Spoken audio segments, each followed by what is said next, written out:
Hello everybody. It's been a long time since I made a video. I'm sorry. But at the making of this, it's July 2022. So if off in the future people are watching this, right now the world's full of war, pestilence, famine, death, the four horsemen of the apocalypse, nothing big. All that stuff along with personal stuff going on, that it just makes it really hard to make videos or just find the motivation to even do it. So, yeah, here we are, a little update. As far as what I cover on this channel, not much has really changed, not much has gone on. One big thing that it will be nice if I can maybe start videoing there, going to it, is there is a local game store now. It has just opened up. It's about a 30-minute drive to town. I got some of the wildflowers coming in here, eh? So that's cool. That's good. Hopefully they said that they're going to do like unofficial Friday night magics. So I might be able to actually start playing that and doing some deck tech and whatnot with that. But we'll see. It's $5 to enter for it, which is no big deal. It's pretty standard, really. It's just getting there because it's Friday nights and I usually work Friday nights. So we'll see. They've redone the road here. That's kind of nice. The construction wasn't so great, but it's nice and smooth and about a quarter mile in length. If I were somebody who did not legal things, I would probably take advantage of that if I had a car to do it with. But yeah, so that's what's going on with the gaming and whatnot. It's kind of exciting. It's kind of cool. And obviously the road. The other thing is, though, as I said, there's a lot of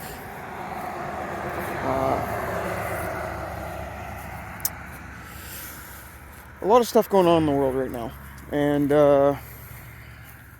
gas is starting to come back down. But for the longest while there, it was pretty bad, and still is kind of bad. I don't really think this little bit of relief that we're getting. That's nice of them to leave this here for me. Oh, that's actually pretty good size too. Jeez. Can I get it with one hand? Grip strength. There we go. Make that a little easier to mow next time. Yeah. Gas is not our friend. It's still really expensive, and it was getting to the point of food or gas to get to work. It's not like I was driving around all over the place just for fun. Working back, and that was it. So with that said, you'll notice there's no truck here. Ram's gone. I miss the Hemi, I really do. Truck bed was nice, but all in all, it just didn't fit us. It really didn't. And what we were paying in fuel just doesn't work.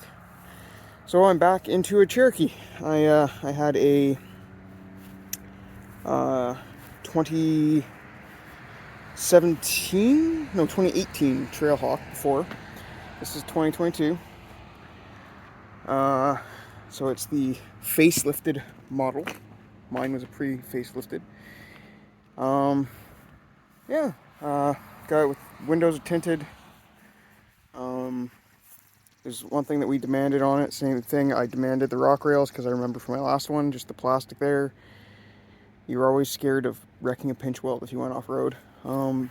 Otherwise, it's a standard Trailhawk, as it were. I'll go actually over this thing in another video, but yeah, I love it. It's all of us have commented that it fits our life so much better than what the truck did. So I think think it was the right move. Trailer is wired up, all the lights work, everything's tucked up nice and neat. It just needs the interior done now, like the floors. Um, we have a patio door that needs to go in, but again, life is kind of crazy right now, so that's not happening at the moment. Yes, the Grand Prix is still here. Um, I'm actually looking and talking to body shops about trying to get it done right because uh, here, anybody that knows W bodies knows rockers are going to be gone, especially nowadays. You just don't find them without rot. That side is actually really, really, really good. There is nothing there. This side, from the front pretty much all the way to here, is basically good. There's nothing wrong. It's all good. Then you got here and it was a little squidgy, as you can kind of tell. Well, that's actually not even from really that, but so here's a patch panel I got. Great. Chop it off, put it on. If you look at stuff like Cobalts, etc., they have the floor like this, and it comes up to the pinch weld, welds on, goes down and around, and goes to another pinch weld, and there you go. That's what gives you your strength. There's all the corrugations in the floor, and the corrugations and folds in the rocker. Because as you can tell, this is the same thickness as that stock one, and that's not thick. Like, I can bend that with my hand. You know, I can flex it with my hand. It doesn't take much. But I thought that that's all it was. That's all there is to it. That's what a lot of little cars and that and unibodies, that's what they have. They don't have anything else. GM put a beam in here, a reinforcement beam. That is not my inner rocker. That is not my floor. That is a reinforcement beam. And as you can see, one part of the pinch weld is actually missing. And if I go down and around, yeah. Not good. Really not good. So, that's what gives this vehicle structural rigidity. That's what makes it safe, is that beam. So that's going to be fixed. Well, I was thinking, okay, so you make a C, put it up onto that, and all this up here is all good. So just, weld that on. Be fine. Okay. Sounds good, right? Because all up there is, on that side, is actually good. Till I look inside, and I notice that there's metal inside metal. So, it's a multi-layered thing that has to be built a certain way to make it right. So that means you're going to have to go and get a replacement one, basically, with how this is damaged. To put the replacement one in means this entire rocker has to come off. And then I started looking down this way, and not only does the entire rocker have to come off, but remember that little bit that I said, it looks a little soft, but I should be able to patch it? Well, I hit that a little bit with a screwdriver, knocked all that out. There's the end of that beam. So this all has to be capped off. That's got to be fixed.